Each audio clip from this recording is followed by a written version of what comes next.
Hola a todos, bienvenidos a Mundo Startup, un programa donde conversamos con emprendedores trabajando en innovación y tecnología. Mi nombre es Enzo Cavalier, fundador de Startupiable, y Mundo Startup nace de una colaboración entre RPP y Startupiable. Hoy vamos a conversar con Carlos Andrade, CEO y cofundador de Manzana Verde, una plataforma de delivery de comida saludable con operaciones en Perú, Colombia y México. Manzana Verde es una startup, es decir, una empresa emergente basada en tecnología que empezó en Piura y hoy ya levantó más de $2 millones de inversión, tanto de inversionistas peruanos como extranjeros. Vamos a conversar sobre la historia emprendedora de Carlos, el origen de Manzana Verde y cómo está generando impacto en la vida de miles de personas que quieren comer saludable en Latinoamérica. Carlos, bienvenido a Mundo Startup. ¿Cómo estás? Hola Enzo, un placer. Gracias por la invitación. No, a ti por darte el tiempo. Empecemos con un poco de historia. Cuéntanos brevemente qué es Manzana Verde. A ver, Manzana Verde es una empresa, es una startup que utiliza tecnología en la industria de los alimentos y del e-commerce. Nosotros entregamos planes de alimentación, comida saludable a delivery, muy accesible, focalizada casi 100% en la gran mayoría de América Latina, la clase B. ¿No? Actualmente ya estamos en 3 países, Perú, México, acabamos de entrar hace un poco más de un mes en Colombia Uh-huh. y a la fecha ya hemos entregado más de 1.2 millones de órdenes en estos casi 3 años de operación. Antes de hablar más sobre Manzana Verde, me gustaría conocer un poco más de tu historia. Cuéntanos de dónde vienes, digamos, cuál es tu historia y cómo surgió tu interés por emprender. A ver, yo casi tengo 30 años y 23, 24 los viví en Piura, ¿no? Crecí en Piura, Piura es una ciudad pequeña, ¿no? Aún para ser Perú, 500,000 habitantes, todos se conocen, ¿no? Y yo estudié ahí ingeniería mecánica, ¿no? Algo que me ha servido en esta etapa, pero no está casi directamente relacionado, ¿no? Yo, luego de 3 años de ejercer en proyectos, en industrias, en minería, en petróleo, industrias muy diferentes, empecé a emprender, pero de manera part-time, ¿no? Y empecé a emprender a raíz de algo, o sea, de ciertas experiencias que me empezaron a marcar, ¿no? Yo, por ejemplo, a los 23 años me enfermé, tuve cáncer, o sea, fue una experiencia que me ayudó a replantearme si realmente estaba en el camino adecuado, ¿no? Me ayudó también a tomar ciertas decisiones y también hizo que me diera cuenta que el problema, que comer mejor que cuidarte era un problema real, que necesariamente no estaba siendo correctamente solucionado.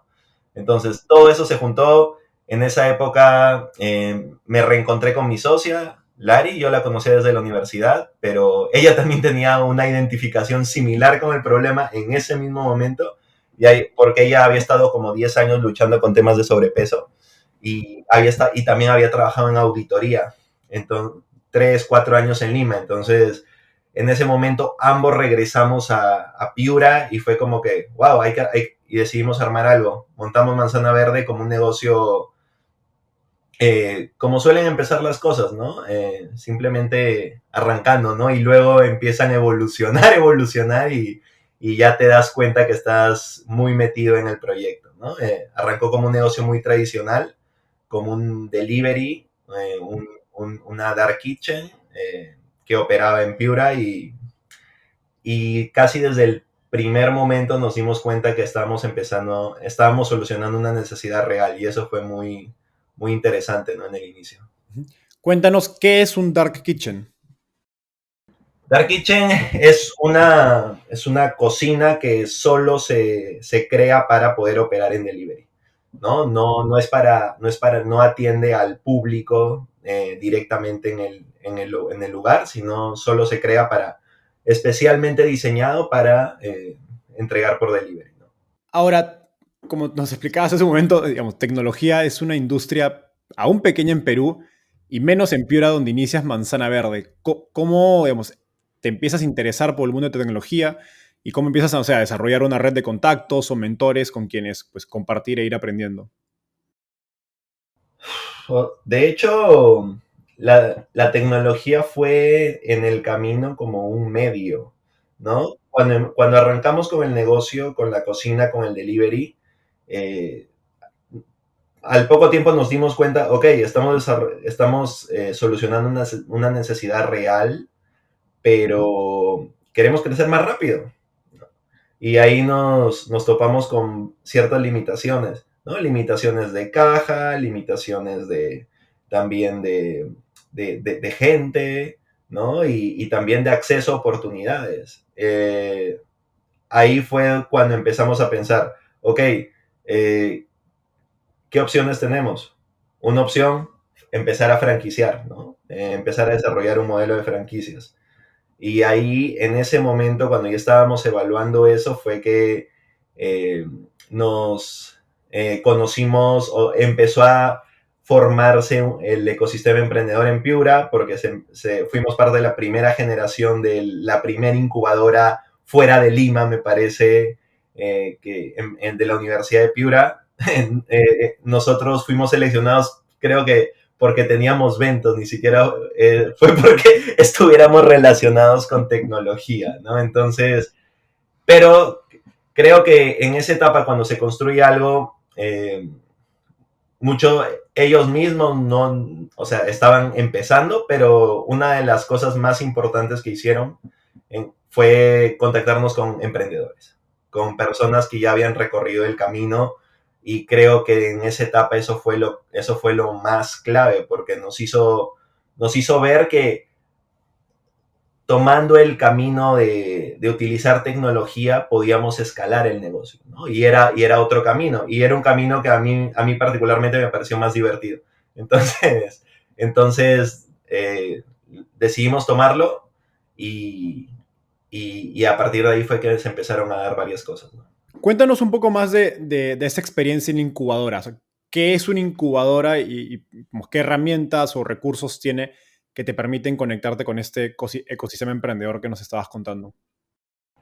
A ver, una incubadora bueno, es una institución que usualmente toma estas empresas en tecnología generalmente, ¿no? Pero las toma en la etapa más temprana, ¿no? O sea, en etapa de idea prácticamente, ¿no? Entonces te ayuda a plasmar una idea en un producto mínimo viable o en la primera versión de lo que quieres construir, ¿no? Así yo la podría definir.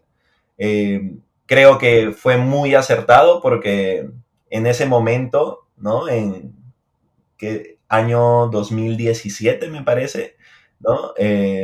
Bueno, el ecosistema de Perú aún está muy joven, pero estaba aún más, ¿no? Entonces casi todos los emprendimientos que habían nacido estaban en Lima.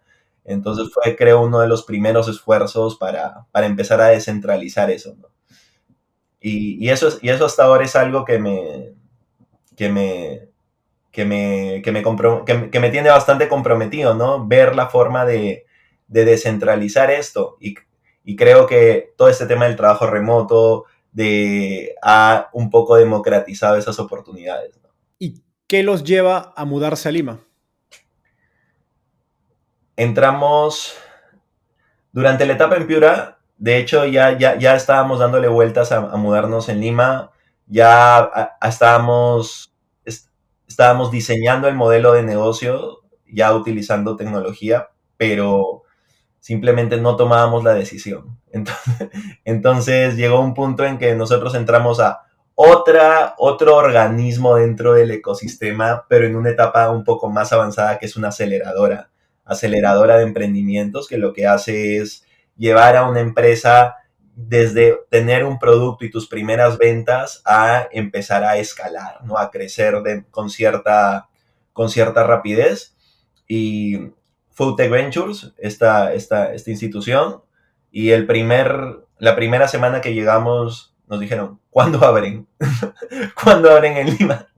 Y lo hicimos, y sin pensarlo mucho, y así es Creo que es así, así es como han pasado muchas cosas en este proceso. Carlos, una pregunta adicional en este proceso que nos describes de cómo vas entrando a tecnología, que, digamos, tú no tenías una experiencia previa como, digamos, desarrollador de software o haber estudiado ingeniería informática. ¿Cómo fue tu primera experiencia de empezar a interactuar y aprender a utilizar herramientas de tecnología? Eh, no, realmente no la tenía, pero sí o sea, ambos, creo, como fundadores somos personas muy focalizadas, ¿no? O sea, hemos aprendido dos cosas, o sea, o hemos reforzado dos cosas en este proceso, y uno es el foco y otro es eh, nosotros le decimos a- hacer que las cosas sucedan, ¿no? Que es aprender lo que tienes que aprender, pedir ayuda a quien tengas que pedirla, ¿no? Entonces lo hicimos y creo que la combinación de eso hizo que dijéramos, ok, en esta etapa temprana, si queremos validar la idea, ¿qué necesitamos? ¿Necesitamos un desarrollador? Probablemente no. La primera versión de Manzana Verde fue una landing, una página web con un link hacia WhatsApp. Nosotros teníamos todos los pedidos en una hoja de Excel, los registrábamos a mano, y ya, y estaba bien porque estábamos probando la idea, ¿no? Y realmente creo que es ese proceso lógico o ese proceso de creación de producto digital se ha mantenido hasta ahora, ¿no? Siempre tratamos de validar algo y probarlo de manera manual, ¿no? Porque al hacer ese flujo te permite también entender muy bien el proceso y te permite entender mucho mejor la necesidad de lo que quieres construir. Creo que, creo que eso fue. Luego, cuando ya surgió la necesidad, llegaron personas que empezaron a crear el producto en Manzana Verde, pero ya con una idea clara de nuestra parte de qué era lo que queríamos construir, ¿no? Genial. Y de hecho creo que ese es el error que muchos emprendedores cometen de lanzarse a pues escribir código, aprender código de frente o en todo caso contratar pues a un independiente o una agencia de que te haga el software cuando no tienes idea realmente qué construir y luego te gastas algunos miles de dólares y al Ojo, final también lo hicimos, o sea, pero luego nos dimos cuenta que no lo necesitábamos y ya, ¿no? Lo paramos a la mitad del proyecto, ¿no? correcto. No, incluso ahora hay unas herramientas que se le llaman no code, o significan no código en español, que te permiten hacer mucho de estos procesos sin escribir código, ¿no? De manera muy, muy sencilla. Hay herramientas como Webflow y Babel, que vamos a poner los links y las descripciones en la información de la entrevista para que puedan visitarlos y que, pues sin necesidad de ser una persona que estudió ingeniería informática o ingeniería de sistemas, puedes empezar a crear productos sencillos que te permiten, como dices, validar la idea y eventualmente si funciona, pues puedes ponerte o pensar acerca de invertir en un equipo de desarrollo más formal. Me gustaría preguntarte lo siguiente. Como nos estabas contando, Manzana Verde no empieza como una startup propiamente dicha de tecnología, sino como un negocio digamos, tradicional de comida saludable, donde ustedes tenían cocinas y vendían a través de WhatsApp. ¿En qué momento se percatan de que pues, había una oportunidad de hacer una empresa escalable a nivel pues, regional, no solo incluso de Piura, sino de todo Perú y pues, Colombia y México? Creo que lo que primero tuvimos fue la ambición, ¿no? Si no, no hubiéramos buscado opciones de cómo crecer y acelerar la empresa, el crecimiento de la empresa, ¿no? Por eso llegamos de hecho, al mundo de las startups. Creo que el proceso de hacerlo, de concientizarlo, de hacerlo como más real en nuestra mente, fue escuchando a otras personas, ¿no? Aprendiendo de otros emprendedores, desde el hub, en UTEC Ventures, en la aceleradora, ¿no? En, en el camino hubo muchísima gente que nos ayudó y también nos, nos transmitió eso, ¿no? O sea, todos ellos eran personas que tenían grandes ideas o una visión bastante grande de lo que querían construir y al final eh, creo creo que la visión se fue expandiendo con el tiempo. Desde fuera, cualquier persona diría, oye, pero ¿cómo una empresa de delivery de comida va a tener tecnología? Cuéntanos algunos ejemplos específicos de cómo pues, transforman las operaciones de, digamos, de los restaurantes o los dark kitchens que contabas, que son esas cocinas ocultas, y cómo esto, digamos, en la práctica les permite hacer un negocio pues, más escalable, más rentable, en comparación a un restaurante tradicional. Sí, a ver, para contarles un poco acerca del producto de Manzana Verde, nosotros lo que vendemos son paquetes de comida, ¿no?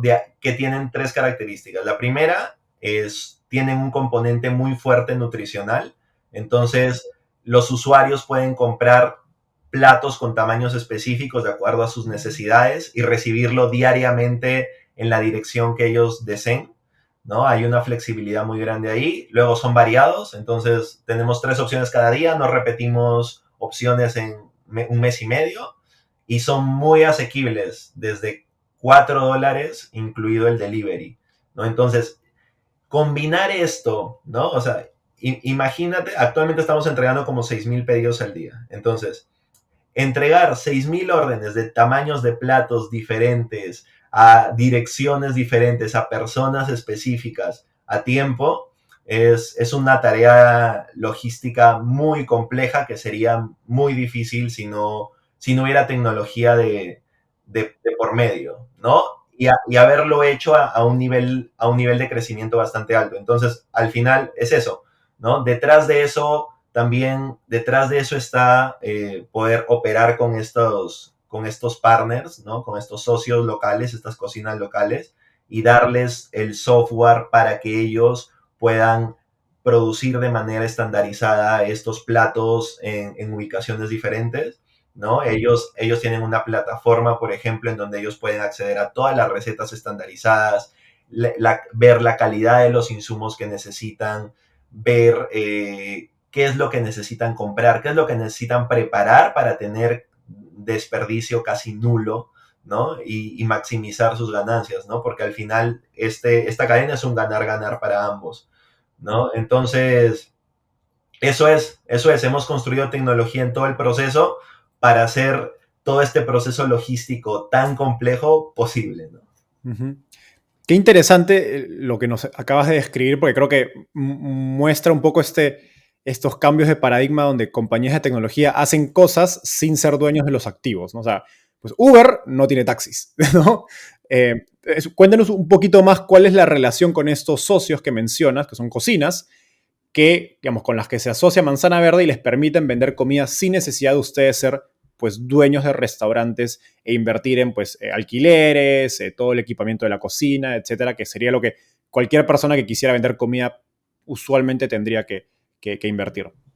Sí, nosotros ahorita estamos trabajando con 27 cocinas, o 27 restaurantes, dark kitchens, ¿no? Y el 95% de este tipo de negocios no opera o no vende nada durante las mañanas, ¿no? No vende desayunos, ¿no? Y ese es un dato clave porque refleja un problema en el mundo de restaurantes, ¿no? Que tienes cocinas que solo son utilizadas el 40, el 50% del tiempo, ¿no? Entonces, con Manzana Verde nosotros les ofrecemos eh, una generar una demanda o darles una demanda medianamente estable entre 150 y 200 órdenes por día, ¿no? Y permitirles generar ingresos recurrentes en horas no productivas para ellos. Ahora, cuéntanos un poco más de sus clientes. ¿Quiénes son y qué impacto tiene Manzana Verde en sus vidas? Refiriéndome a la persona final que adquiere los paquetes de delivery que están vendiendo ustedes.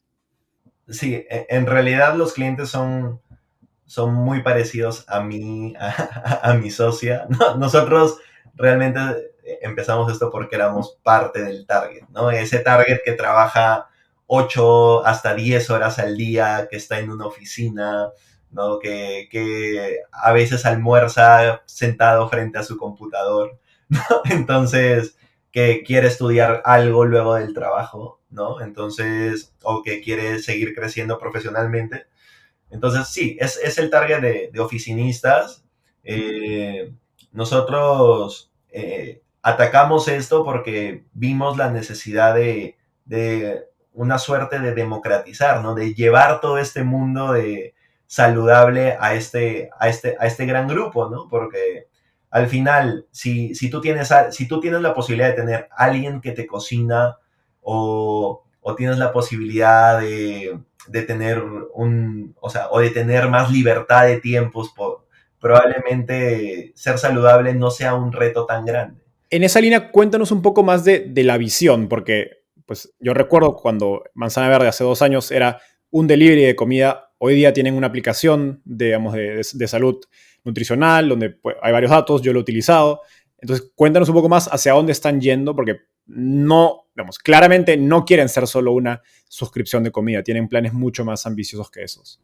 Sí, sí, como te digo, la visión ha ido evolucionando con el tiempo, ¿no? Pero siempre basado en lo mismo, ¿no? En resolver el mismo problema, que es hacer accesible, tener mejores hábitos para este grupo de personas, ¿no? Empezamos con la comida realmente porque es el problema más fuerte, ¿no? Y, y genera un gran impacto en este grupo de personas. Pero a partir de ahí se ha abierto para nosotros una oportunidad gigantesca de empezar a ir más allá, ¿no? Ok, ya empezaste a comer mejor, ¿no? ¿Qué más necesitas para continuar con este camino de desarrollar mejores hábitos, ¿no? Y hacia ahí estamos apuntando, ¿no? Hacia convertirnos en el e-commerce, wellness más grande de América Latina. Uh-huh. Cuéntanos un poquito más qué rol juegan los datos en ese proceso, porque ustedes pues están de algún modo captando información acerca de los hábitos de comida de la gente, que, digamos, de qué manera se convierte esto en más oportunidades de negocios y servicios que ustedes le puedan dar a este público. Sí, porque nosotros no solo conocemos sus preferencias alimenticias, sino sabemos cuál es su objetivo en específico, sabemos cuáles son sus hábitos de actividad física, también sus hábitos de consumo, ¿no? Entonces, creo que al final todo esto se ha ido mezclando para empezar a conocer mucho mejor el target y las necesidades que tiene ese target, ¿no? Y esto se traduce mucho en la frecuencia con la que de la presencia de manzana verde en la vida de estos clientes, ¿no? Para que tengas una idea, en promedio un usuario de manzana verde ordena entre 15 y 18 veces al mes, ¿no? Y cada orden tiene en promedio 2 comidas, entonces tenemos, nuestro cliente promedio consume más de 30 comidas al mes de manzana verde. Eso es casi 3 veces lo que se puede consumir en una aplicación de delivery regular, ¿no? Entonces, al estar tan presente en la vida de los usuarios, nos permite tener una frecuencia de datos mucho mayor, ¿no? Uh-huh. Y eso abre pues un abanico de oportunidades de servicios que pueden recomendarle al usuario. Carlos, ya para ir cerrando esa sección acerca del negocio, algo fascinante de su historia es que como empresa se lanzan a abrir México muy pronto. Creo que fue en su segundo año de operación, cuando la mayoría de emprendedores pues esperarían estar mucho más consolidados en Perú antes de hacerlo. ¿Por qué toman esta decisión y qué recomendaciones le darías a emprendedores peruanos que quieren internacionalizar su negocio? Esa fue una de las decisiones que tomamos basado un poco en la experiencia de Piura a Lima, ¿no? En que cuando al final llegamos a Lima nos dimos cuenta que si hubiéramos tomado esa decisión un año antes, hubiéramos tenido un año para aprender cosas que al final tuvimos que aprenderlas de igual modo, ¿no? Entonces, la decisión fue tomada con el único objetivo de conocer uno de los mercados más retantes de América Latina y saber y tener una idea clara de qué era lo que necesitábamos para escalarlo, ¿no? En el futuro. Carlos, ya para terminar, el mundo startup cambia de manera muy rápida y pues un emprendimiento demanda una variedad de habilidades y conocimientos de tu parte. ¿Qué libro, blog, podcast o recurso utilizas para mantenerte actualizado de manera constante que les recomiendes a la audiencia? A mí particularmente, más que me gusta escuchar muchísimo experiencias de otros fundadores, ¿no? Ahí recomiendo 2 podcasts. Uno, Startupable, ¿no? Y hay otro más que se llama Fundadores, que está muy bueno, ¿no? ¿Y por qué? Porque aprender de tus propios errores es muy bueno, pero aprender de los errores de otros es aún mejor, ¿no? Entonces, creo que eso es de las cosas que más me ha nutrido en este camino. Y particularmente, yo tengo ese tema positivo de que suelo escuchar, ¿no? Hay veces que uno cuando va avanzando, eh, corre riesgo de caer en el ego, ¿no? Y dejar de escuchar. Y yo siempre he tratado de escuchar porque eso es lo que eso es lo que me ha ayudado a hacer cambios. Ahora, en términos de libros, hay uno que me gusta mucho, de Hard Things About Hard Things, que es como una maestría de cómo ser un CEO, ¿no? Cómo ser un CEO, que es básicamente cómo tomar decisiones complicadas respecto a la gente, ¿no? Que al final, cuando vas creciendo la empresa, los problemas dejan de ser tanto de producto y empiezan a ser más de gente, ¿no? Y cómo construir el mejor equipo posible. Qué increíble esta última lección, Carlos, para cerrar. Muchas gracias por estar acá. Y a todo el resto de la audiencia, nos vemos en un próximo episodio. Bye. Nos vemos. Chao. Muchas gracias, Enzo. Gracias por acompañarnos. Aquí terminamos el programa de hoy y nos vemos el próximo jueves a las 11 de la noche. Mi nombre es Enzo Cavalier y esto fue Mundo Startup.